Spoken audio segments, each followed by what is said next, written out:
మొత్తం రాష్ట్ర వ్యాప్తంగా ఉన్నటువంటి మా ఆటో కార్మిక సోదరులు చెప్పినటువంటి సమస్యలన్నీ ఈ చర్చలో మీరు కూడా విన్నారు.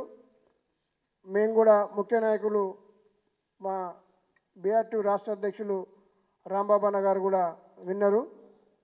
మేము ఈ అందరి అభిప్రాయం మేరకు ఈ ప్రభుత్వానికి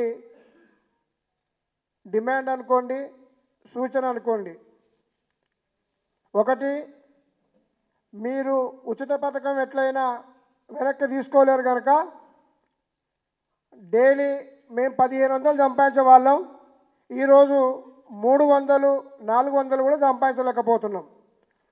మా ఆటో ఈఎంఐ పాత బండ్లకైతే 6000 నుంచి 7000 ఉంటుంది, కొత్త బండ్లకైతే 9500 ఉంటుంది. నాకే ఆటో ఉంది, 9500 కడతా నెలకు బజాజ్ ఫైనాన్స్.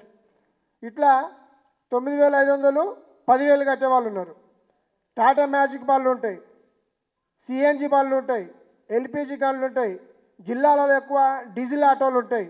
అంటే మేము రోజు 400 నుంచి 500 గ్యాసు డీజిల్ కాల్చి రోజు 1500 సంపాదించే వాళ్ళం. ఇవాళ 300 కూడా మేము సంపాదించలేకపోతున్నాం. అంటే ఇంటి అద్దె కూడా మినిమం నెలకు ఒక 6 నుంచి 7,000 ఉంటుంది. అది గ్రామీణ ప్రాంతాల టౌన్లలో కానీ హైదరాబాద్లో అయితే ఒక 7,000 అట్లా ఉంటుంది. ఇవన్నీ ఇవాళ మా ఉపాధి మేము సంపాదించుకునే డబ్బులు ఇలా ఈ ప్రభుత్వం తీసేసింది కనుక ఆ లెక్కల ప్రకారమే మేము వేసినాం. చాలామంది ఏమనుకుంటున్నారు అంటే తెలియని వాళ్ళు అసలు 15,000 ఏ లెక్కలు ఇస్తారు, 17,000 ఎందుకు ఇవ్వలేవు, రైతులకు లక్షల రూపాయలు ఇలా రైతు బంధు వేస్తామని చెప్తున్నారు కదా, మహిళలకు 2,500 ఇస్తాను మీరే చెప్పారు. మరి ఇట్లా వాళ్లకు మా ఆటో డ్రైవర్ల అభిప్రాయం ఇంకోటి ఏంటంటే, మీరు ఏదైతే మహిళలకు ఉచిత ప్రయాణం ఇస్తున్నారో నగదు రూపంలో 2,500 ఇస్తున్నారు కదా, ఇంకొంచెం మంచి ఇవ్వండి. వాళ్ళు బస్సు సర్వీస్ చేసుకుంటారు, ఆటో సర్వీస్ అని చేసుకుంటారు. అది మా ఆలోచన.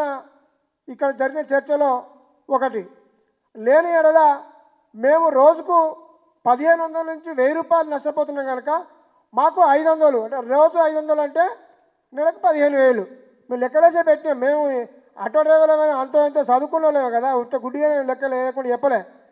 కాబట్టి నెలకు 15,000 ఇవ్వాలని చెప్పి మొదటి డిమాండ్ పెట్టి, ఇప్పుడు ఫైనల్గా మేము రాసినటువంటి నివేదికను అన్నగారు చెప్పినట్టుగా రేపు కానీ ఎల్లుండి కానీ కేటీఆర్ గారికి సమర్పిస్తాం. రెండోది, ఈ కార్యక్రమాలు కొనసాగుతుంటాయి.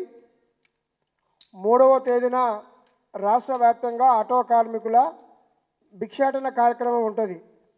అంటే మా బతుకులు రోడ్డున పడ్డాయి అనే కార్యక్రమాన్ని భిక్షాటన కార్యక్రమం ఉంటుంది.